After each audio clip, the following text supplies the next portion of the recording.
Hello tout le monde, j'espère que vous allez bien. Bienvenue dans une nouvelle vidéo YouTube. On se retrouve, on est lundi le 24 mars. Fait que officiellement le printemps, mais aujourd'hui c'est vraiment un lundi neigeux. Je comprends pas trop, on a eu genre du 17-18 degrés la semaine passée. Mais c'est normal, je pense qu'on est encore dans le mois de mars, fait qu'il faut s'attendre à toutes sortes de températures, même si j'ai vraiment très hâte à l'été, là. On dirait que là, on est comme dans l'entre-deux des saisons, puis je suis un peu tannée. J'ai étendu du linge en fin de semaine sur la corde, j'étais plus qu'heureuse, mais là, changement de température en ce lundi matin. Là, il est rendu plus lundi après-midi. Le lundi, je prends toujours ça un peu plus mollo au bureau parce que je fais beaucoup de soir. Fait que c'est ça. J'ai pris ça vraiment relax. Genre, legit, j'étais une patate ce matin. Après ça, je me suis entraînée. J'ai fait un peu de ménage. Je me suis occupée de mes plantes. Et là, j'ai fait des biscuits. Je vais vous les montrer après. Mais là, je voulais prendre le temps un peu de vous parler parce que hier soir sur Instagram, j'ai eu envie de vous demander de me poser des questions. Pour être honnête, j'en ai pas eu une couple. J'en ai une couple, oui, mais j'en ai pas une tonne non plus parce que j'ai l'impression que souvent les gens vont comme m'écrire sur Instagram ou en commentaire sur YouTube puis je vais directement répondre. Fait on dirait qu'on se tient assez à jour. Puis je me considère quand même assez comme un livre ouvert avec vous dans le sens que vous connaissez quand même pas mal de choses de ma vie, puis je filtre pas grand-chose, si je pourrais dire. Fait que je voulais commencer un petit peu avec ça. Première question que j'ai reçue, je trouve ça tellement cool comme question. Et c'est quel livre qui m'a le plus marqué, lequel que je recommanderais à tout le monde. Je sais pas si je recommanderais ce livre-là à tout le monde. C'est vraiment pas la première fois que j'en parle sur ma chaîne YouTube. Il est un peu poussiéreux. Mais c'est ce livre-là, À fleur de peau, de Saverio Thomas Sella. C'est vraiment le livre qui a marqué ma vie, pour être honnête. Je l'ai lu, ça fait quand même une couple d'années. Ça doit faire déjà 4 ou 5 ans. C'est tellement un bon livre, là. Puis on dirait qu'à toutes les fois que je vous en parle sur YouTube, je me dis qu'il faudrait que je le relise. Je pense que je l'ai lu comme 2 fois, mais ce livre-là m'a tellement marqué. Dans le fond, ça parle de Flora qui est hyper sensible. Fait qu'on la suit un peu dans son processus d'acceptation au niveau de son hypersensibilité, mais aussi de sa relation avec son conjoint, de son fils, et elle va rencontrer un psy, et on va voir toute comme la relation qui se développe avec son psychologue et tout ça. À Marc. Oh non, c'est pas son psychologue, c'est son prof de yoga, c'est ça. Elle va essayer de s'outiller, là, dans le fond, grâce au yoga par rapport à son hypersensibilité, mais on comprend vraiment, genre, tu sais, ça dit une minuscule remarque désobligeante, un simple désaccord, une critique inoffensive peut suffire à perturber la belle dynamique de sa vie et à détruire toute confiance en elle. Parce qu'elle a une super de belle vie, elle réussit bien, elle a des gens qui l'aiment, elle est bien entourée, tout ça, mais il y a comme toujours un petit quelque chose qui l'empêche d'être pleinement heureuse. Mais bref, c'est un court livre, je l'avais pris chez Renaud Bré. Puis à la fin, c'est ça, il y a des petits exercices aussi, c'est vraiment très le fun. Tu sais ça, il y a genre 230 pages, là, ça se lit tellement bien, même si t'es pas nécessairement une personne hypersensible, mais plus anxieuse ou tout, juste si t'es une femme qui vit beaucoup d'émotions, je pense, ben même un homme, là, mais une femme qui vit vraiment beaucoup d'émotions, qui se questionne à pourquoi j'ai toujours l'impression de pas être assez ou peu importe, ce livre-là a changé ma vie, puis il faudrait que j'arrête de le dire, puis il faudrait vraiment que je le relise. Je pense que je l'ai fait acheter à comme 5-6 de mes clientes au bureau, genre des adultes, qui vivent un peu la même chose que Flora, fait que puis ils l'ont adoré. Fait que c'est vraiment le livre que je vous recommanderais. Parlant de lecture, j'en ai un peu parlé, là. Moi, la lecture, ça va un peu par vague. J'avais un petit peu perdu mon intérêt, on dirait, pour la lecture, juste parce que c'était un moment où je lisais moins. Puis on dirait que j'avais pas retombé en amour avec un livre vraiment beaucoup. Et la semaine passée, j'étais à la bibliothèque municipale de mon village avec ma mom. Et il y avait les 4 tomes de la saison de cette série-là, là, de Morgane Moncomble. Je pense que c'est la série des saisons. Je sais pas trop comment l'expliquer. Mais bref, le premier, c'est Un automne pour te pardonner. Je l'ai lu justement en 6 jours parce que je l'ai terminé ce matin. Demain, je vais aller assurément me chercher la suite. C'est tellement bon, la gang. J'ai pas de mots. Je pense que ça me prenait vraiment un livre comme ça pour retomber en amour avec la lecture. J'ai lu jusqu'à tellement tard les soirs. C'est quand même une brique de 430 pages presque, et c'est excessivement bon. Dans le fond, c'est l'histoire de Camélia, qui va s'être fait vraiment beaucoup intimider au collège, genre par 2 gars, Rory et Lou, qui sont vraiment des hommes toxiques, ils sont comme dans une petite clique, c'est très malsain, très toxique cette relation-là. C'est des gens qui se pensent très supérieurs aux autres, fait ils vont beaucoup avoir intimidé Camélia durant son passage au collège. Je pense que ça, je peux dire au collège. En tout cas, vraiment beaucoup. Là. Genre, ça l'a vraiment marqué. Elle les déteste profondément. Et elle est en train de devenir... Elle étudie pour devenir avocate. Et un des deux garçons va tuer l'autre. C'est pas un punch, là. Ça le dit là-dedans. Mais un des deux va tuer l'autre et elle va devenir l'avocate de ce garçon-là, qu'elle a tant haï, tant détesté, mais elle veut se venger, dans le fond. Fait que... c'est bon, la gang, là. Je vous jure, on embarque dans l'histoire. C'est tellement aussi toxique, mais excitant. Genre, c'est c'est vraiment de la bombe, ce livre-là. Je sais pas si vous avez lu cette série-là, mais je vous la conseille fortement. Fait que j'ai hâte d'aller chercher le deuxième, qui est Un automne pour te pardonner. Non. Un automne pour te résister. Non, un hiver pour te résister, je pense. Ouais, un hiver pour te résister. Ah, c'est ça, je me doutais. Dans le fond, Camélia, elle a 3 autres amis, puis je me doutais qu'on suivait l'histoire des 3 autres meilleures amies. Fait que le prochain, c'est on va suivre l'histoire de Lily. Et après ça, on a Un printemps pour te succomber. Et après ça, on a Un été pour te retrouver. Fait que, j'ai excessivement hâte de lire la suite. Fait que c'était ça pour la lecture. Ensuite de ça, j'ai eu une question au niveau de la manifestation. Comment je fais mes manifestations? Parce que je pense que je vous parle souvent que je manifeste, que je journaling à tous les soirs. C'est vraiment quelque chose que j'ai intégré dans ma routine depuis un bon 6 mois, je pense. C'est tellement quelque chose qui a changé ma vie, la gang, pour vrai. Je me passerai plus de cette habitude-là que j'ai intégrée à tous les soirs avant de me coucher. C'est vraiment mon petit moment à moi pour me retrouver dans mes pensées, dans mes états d'âme. Je mets tout ça sur papier, puis moi, j'ai pas tant de manières de faire. Je vais vraiment avec le flow, mais pour être honnête, quand j'y pense, puis quand je relis des pages, je réalise que c'est vraiment comme un journal intime, là. Genre, je relate les faits de ma journée, qu'est-ce qui a été des highlights, qu'est-ce qui a moins bien été, comment je me sens en partie. J'aime ça nommer les émotions que j'ai vécu. Puis j'aime toujours ça comme terminer à la fin, ça avec une petite pensée positive. Qu'est-ce que je manifeste pour le lendemain? Qu'est-ce que je manifeste pour la semaine à venir? Puis tu sais, comme hier soir, on était dimanche, j'ai un peu parlé comme de ma semaine qui s'en venait, de qu'est-ce que je souhaite pour cette semaine-là. Fait que c'est pas mal ça. Mais il n'y a aucune bonne manière ou mauvaise manière de le faire.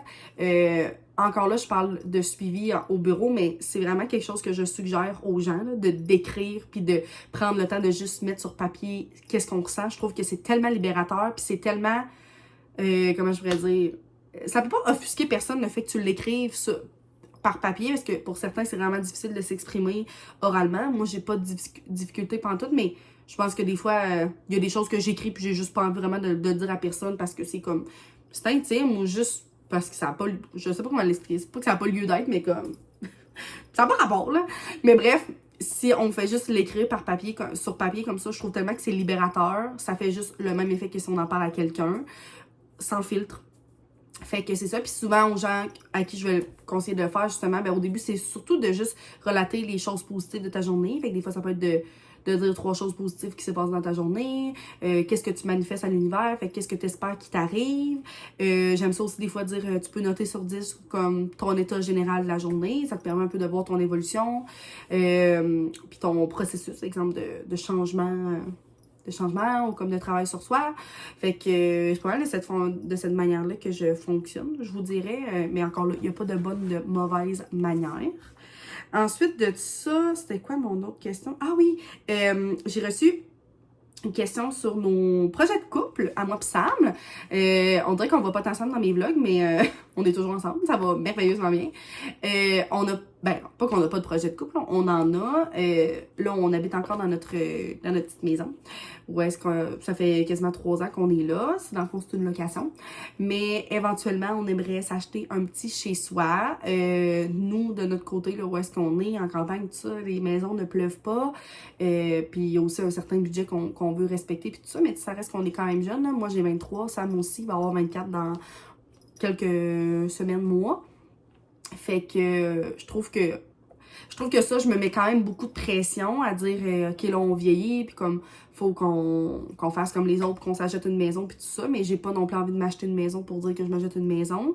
Et niveau enfant non plus, on n'est pas nécessairement très rendu là, tu sais, comment je pourrais dire, je sens vraiment qu'on est stable, puis que ça va vraiment avec le père de mes enfants, mais comme, pour l'instant, je trouve qu'il n'y a rien qui presse. Moi, je suis comme encore dans l'évolution de mon entreprise, tout ça.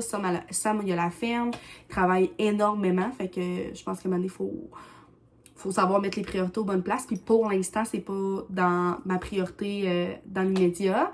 Oui, on veut des enfants. Je dirais pas que j'en veux 15, mais on va commencer par un pour voir comment ça se passe. Puis ça va être pas mal ça que j'envisage.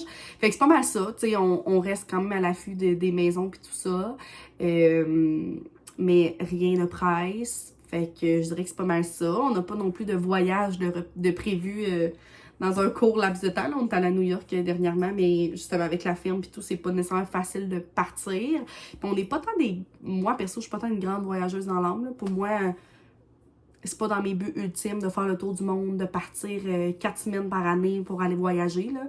Vraiment pas. Je suis je suis vraiment une fille casanière. Mais comme cet été, j'aimerais ça peut-être un peu plus comme partir au Québec, voir plein de petites places, mais encore là, on va voir en temps et lieu. Fait que ça fait pas mal le tour. Je me fais beaucoup demander des questions par rapport à ma job, la gang. Je vais juste vous inviter à aller voir ma vidéo que j'avais faite complète sur ma pratique privée en éducation spécialisée. Je vais la remettre en barre d'infos parce que j'ai l'impression que je reçois tellement de questions là-dessus. Je reçois aussi beaucoup de questions sur le salaire, sur comment ça peut générer d'argent et tout, mais tu sais, c'est tellement du cas par cas, ça dépend de la région où est-ce que tu es. Je pense que ça dépend de trop de choses, fait que je parlerai pas nécessairement de salaire puis de prix, là, ici, là. Fait que ouais, je pense que ça va faire quand même un bon topo, là, sur ma pratique privée dans cette vidéo-là. Aussi, j'ai eu des questions parce que la semaine dernière, j'ai mis une story sur Instagram par rapport à une nouvelle opportunité que j'ai eue face au travail.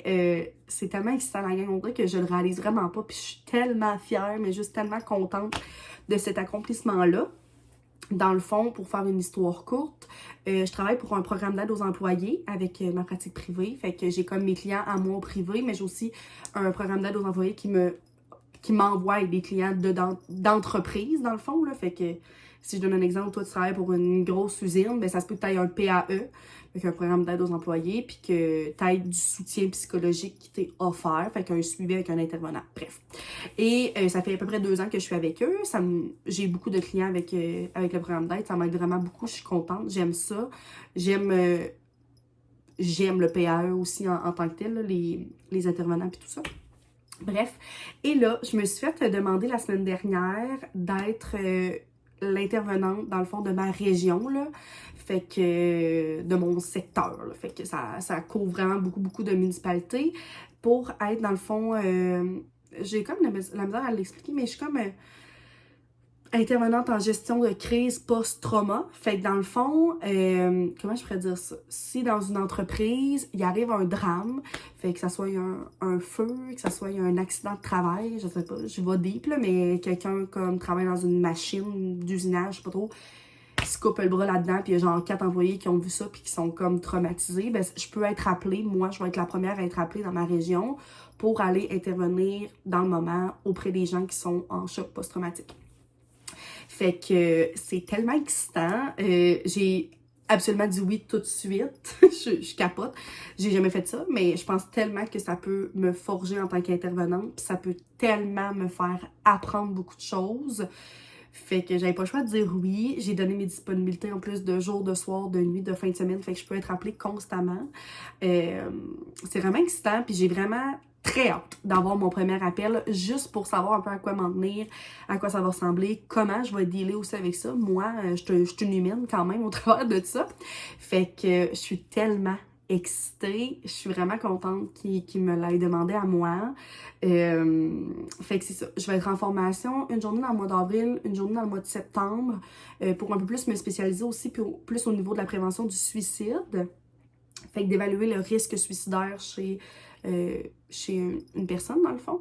Fait que ça va être un plus. Fait que c'est vraiment une bonne nouvelle. Je suis tellement contente. Fait que j'avais aussi des questions par rapport à ça. J'en ai parlé avec certains sur Instagram, mais là, ça vient de me revenir. Je voulais vous en parler.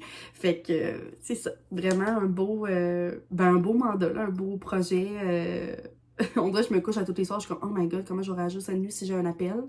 Mais je pense que l'adrénaline embarque, c'est let's go. Fait que c'est ça. Je suis très contente. Je pense que ça fait quand même pas mal le tour. Si vous avez des questions qui vous ont popé, ou il y en a que je pense qui me suivent pas sur Instagram non plus, puis je l'ai pas annoncé sur YouTube que je faisais un Q&A, ça va me faire plaisir de vous répondre en commentaire ou dans une prochaine vidéo. Là, je vais arrêter de vous jaser. Ça fait quand même 15 minutes que je parle. Je vais aller vous montrer les biscuits que j'ai faits. Puis, ça va être pas mal l'heure que j'aille au bureau. Fait que peut-être que je vais vous en parler un petit peu au bureau. Puis, j'aimerais peut-être mettre cette vidéo-là en ligne aujourd'hui. Juste pour mettre quelque chose en ligne en ce lundi le 24 mars, bref. Ici, la recette de biscuits au chocolat moelleux de Charles-Étienne Carrier. Je l'ai découvert sur TikTok. C'est un homme qui a du diabète de type 1, si je me trompe pas. Fait qu'il montre vraiment beaucoup de recettes santé avec plusieurs alternatives, justement. C'était sans gluten, tout ça. Fait que j'adore. C'était tellement une recette facile à faire. Vous irez voir là, juste Charles-Étienne Carrier sur TikTok. Fait que vous allez le trouver. Puis il fait vraiment des belles recettes. Fait que j'ai hâte de goûter à ça. J'ai mis une scoop de protéines au chocolat noir de Shop Santé dedans. Ça prend comme un œuf, une tasse de farine, de la compote de pommes non sucrée. J'ai mis du sirop d'érable. Fait que j'ai bien hâte de voir ça. Je suis en train de me passer une commande sur Able, la gang. Je sais pas si vous connaissez ce site de sport-là. Oh my god, mon écran est tellement sale, désolée. Mais ouais, fait que ça fait vraiment longtemps que je veux commander. Et là, c'est la grande vente, comme à 70%. Fait que les morceaux reviennent vraiment pas cher. Mais c'est en US. Fait que là, ça me donne 57,33 avec le code d'une influenceuse que j'aime full. Ariane Davo, si je me trompe pas, qui a un 10%. Fait que ça me fait 57,33 en US. En Canada, je pense que ça va me donner comme 100$, mais avec Able, je pense que ce qui peut arriver, c'est qu'il y ait des frais de douane. Fait que c'est pas tant nice, mais encore là, je veux me gâter. Fait que j'ai pris un petit top noir comme ça, un petit top bleu comme croisé dans le centre qui est tellement beau, une paire de shorts roses, un top. Fait que j'ai pris 3 tops puis 2 bas. La paire de leggings là est tellement belle. Fait que ça fait vraiment longtemps que je vais essayer. Fait que j'ai dirais que j'ai comme essayé un peu de tout. Les Empower puis les Seamless, me semble. C'est genre les best. En tout cas, fait que j'ai vraiment hâte de voir ça. Je vous redonnerai les nouvelles, c'est sûr, mais que j'aille reçu la commande.